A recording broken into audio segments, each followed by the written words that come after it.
En plein cœur de Berlin, derrière l'image paisible du restaurant de quartier réputé pour sa cuisine juive, des attaques antisémites récurrentes jurent avec la bonne ambiance du dîner. On était à peu près là, en train de parler. Et là, cet homme est venu. Il a commencé à nous crier dessus. Et il a montré ce chandelier. Et il a dit que c'était moche. Il n'y a que l'argent qui vous intéresse. L'argent, l'argent. Restez loin de moi, s'il vous plaît. Vous postillonnez. Mais tu le paieras, tu verras, tu le paieras dans 5 ou 10 ans. Personne ne veut de vous ici.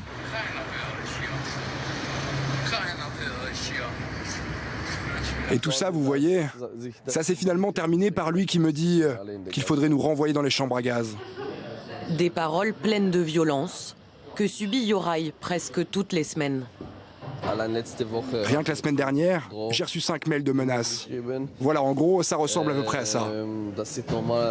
Vengeance. Les juifs comme toi n'ont pas le droit d'exister. L'autre vient de Kill Yoraï. Tu es un pédophile malade sexuel. Un jour, tu seras assassiné par vengeance pour tes mensonges au peuple allemand. Tu vas mourir. C'est concret ou pas? Pour moi, ça me semble plutôt concret. Moi, j'aimerais que la police sanctionne mieux ce genre de personnes et que la société montre des signes forts pour dire qu'on n'accepte pas ça et qu'on ne veut pas de ça. C'est vraiment dommage parce que l'Europe a fait des gros efforts depuis la fin de la guerre et j'ai l'impression qu'au final, tout ça, ça recommence. L'Allemagne, là où l'extermination des Juifs a été méthodiquement pensée, puis appliquée il y a 80 ans.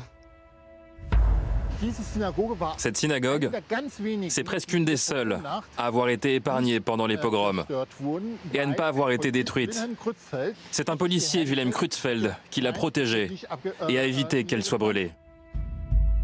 Dans ce pays meurtri par sa culpabilité collective, les associations juives constatent depuis quelques années une augmentation des attaques antisémites. Le Centre de recherche et d'information contre l'antisémitisme a dénombré environ 600 cas d'agressions antisémites en 2016, alors qu'en 2017, il y en a eu plus de 900. Ça signifie qu'on a eu une augmentation de 25% des cas, rien qu'ici à Berlin. La communauté juive se sent clairement menacée. Les jeunes cachent leur kippa sous des casquettes. Et c'est au final très blessant de devoir dissimuler notre identité juive. Et ça fait perdre ce qu'on est.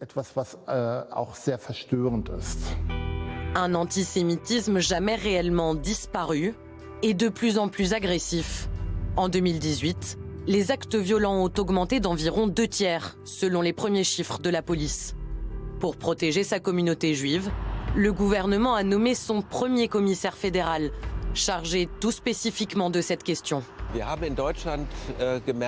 Nous avons constaté en Allemagne que malgré tout ce que nous avons déjà fait pour lutter contre l'antisémitisme, nous devons mettre en place une stratégie cohérente pour être réellement efficace.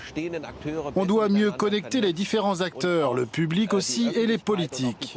Un projet très intéressant, par exemple, que je développe, c'est un système national de recueil de témoignages pour tous les incidents antisémites qui se situe juste en dessous de ce qui est pénalement répréhensible, comme le tapage, les graffitis, etc.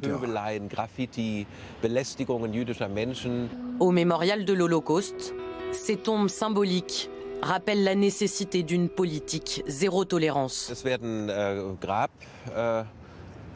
Ces tombes les unes à côté des autres, l'idée c'est qu'on est ici vite déséquilibré. C'est ce qui s'est passé avec les Juifs dans les années 30. Au début ils étaient menacés, mais ils ne l'ont pas forcément pris au sérieux. Et quand on va à l'intérieur en avançant un peu, on se rend compte que le poids sur le corps devient insupportable et que ça finit par vous perdre. Objectif de ce commissaire, faire de la lutte contre l'antisémitisme une priorité à l'échelle européenne.